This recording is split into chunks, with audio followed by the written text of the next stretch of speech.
Welcome to Spicer and Company. I'm Sean Spicer. And I'm Lindsay Keith. Can you imagine being called a neo-Nazi enabler and being told to, quote, drop dead just for being a President Trump supporter? That was a recent exchange between one Ivy League college professor to a college student. Yeah, it's a story of intellectual intolerance, to say the least. And it's especially egregious because in this case, the professor in question is the deputy chair of the political science department. Political science, a place where robust debate should be baked into the curriculum. Where did this happen, you might ask? At Columbia University. That's right, an Ivy League university. A student from an entirely different school posted a pro-Trump comment on social media, and the professor, Jeffrey Lax, responded, but entirely disproportionately, with a downright vile accusation, calling the young man a neo-Nazi enabler. Let me break this all down for you. The student, 21-year-old Gabriel Montalvo, was defending the president's COVID-19 efforts after seeing a political cartoon and posted his thoughts on Facebook. Here's the original picture. It shows an image of the president pointing his cell phone and saying, he's number one, while surrounded by healthcare workers dealing with the pandemic. Clearly not something favorable to the president. Montalvo commented, people choose what they want to see, and everyone has an opinion. Doesn't help that it's constant bash POTUS with a side of Italian hospital footage. Well, actually, the Italian hospital footage is correct, because if you remember, in April, CBS actually admitted to using footage from an Italian hospital to illustrate coronavirus of overflowing hospitals in New York. But don't let me get off on that one. Getting back to the story at hand, the professor at Columbia, Jeffrey Lax, responded to Gabriel, which you just saw as a pretty innocuous defense. How stupid or racist or evil do you have to be to defend POTUS at this point? And it doesn't end there.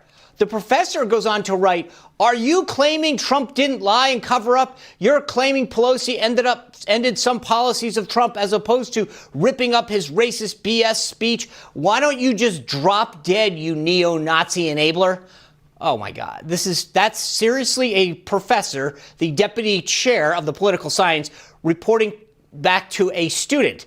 This is an educator, and it's certainly not a reaction that I would have expected from someone who teaches at an Ivy League institution. So here to talk about this whole exchange is the student himself, who's actually the New York State chairman of the Republican National Hispanic Assembly, Gabriel Montalvo. Gabriel, welcome to the show. Thank you so much for having me. I'm so excited to be here. Oh, well, that's great. Thank you. So the way I read this, and tell me if I'm wrong, is there's this person that you know posts this picture, this cartoon on his Facebook page, which isn't exactly flattering to the president. You make the comment that you made, and the next thing you know, this professor goes on a rant, right? Is that accurate, or is there more to this? Pretty accurate. I mean, I've never met Professor Jeffrey Lax in my life, and he just came out swinging and throwing punches at me. That's an understatement. I mean, suddenly you're sitting there, and I don't think, to be honest, I think your comment was pretty innocuous. I mean, you were saying, hey, people can be on, have their own opinion on his response, right? It wasn't a full-throated defense saying he's had the best response in the world. I think it's pretty fair to say, hey, we can all have our own opinion of this response. Were you a little taken aback, wondering who is this guy? Why is he doing this? Yeah, I mean, as a conservative, you truly get the full scope of the tolerant left, as they say, in getting told of how evil or racist person you are. And then as soon as he told me to drop dead, that's when I said, I want to see who this guy really is. So I clicked on his profile picture, and it turns out that he was the deputy chair of political science at Columbia University. And I verified that it was him. And I then commented afterwards asking him if this is how he really treats people. And then he made a pompous remark saying that he was obviously too smart to think that this conversation was genuine. Yeah, and he went on to call you a neo-Nazi murderer lover in that point as well. Gabriel, you filed a formal complaint with Columbia University against Professor Lax, but you're not a student there. What do you hope to get from that complaint? Well, initially, I wanted to actually have him suspended with some sort of, I'd say, peer counseling when it comes to conflict resolution. But now I realize that he's the type of professor that will actually lower your scores if you have a difference of opinion. or he'll fail you. So I think that that is a much more serious offense that people need to look at, and I think he should be investigated. And I hope that the college does the right thing. Are students coming out and telling you that has been their experience? There has been mention of it online, and there's even a friend that I have who goes to Columbia who says that this professor is pretty prestigious in how he handles what he considers to be wrong thinking. So have you heard from, who have you heard from? But have you heard specifically from the university or from Professor Lax since this happened? No, not at all, actually. And I was really surprised that once the campus reform article broke out, that they didn't respond. So even still, with all of this now media coverage, they still haven't said anything. And Mr. Lax hasn't said anything himself to me either. But I do realize that not only did he block me on Facebook when this first happened, when I first mentioned it. So he blocked you already? Yes. And he restricted his Twitter account. Well, that's probably smart after you do something like he did. Right. Have other people come to your defense, or have they gone after you? People have personally tried to attack me. Somebody in Instagram sent me a direct message telling me that they would rape my mother and kick the fetus that it produces.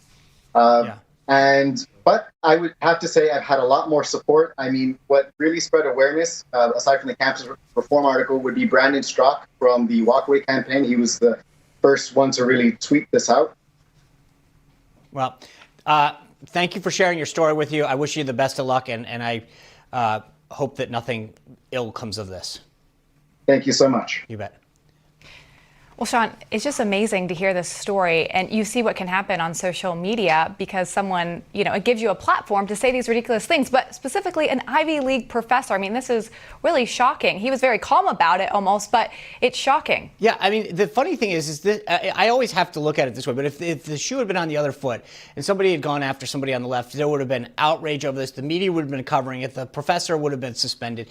But there's crickets. I mean, there's really no coverage of this. There's not even a response from Columbia or an apology from Lax. I mean, this is someone who's supposed to be in a position of authority, exposing students to ideas, and instead he's attacking them in a pretty vicious way. Yeah, and this actually happened, this exchange happened in April, and now it's actually getting media coverage. But to your point, nothing has happened in over a month. Yeah, I think part of the reason is because no one in the media is going to ask because it doesn't fit the agenda. I mean, that's the point, is that you're not going to go ask the questions if you don't want to hear the answer. And for a lot of these folks in the media, they don't care when the attacks go in that direction. But anyway.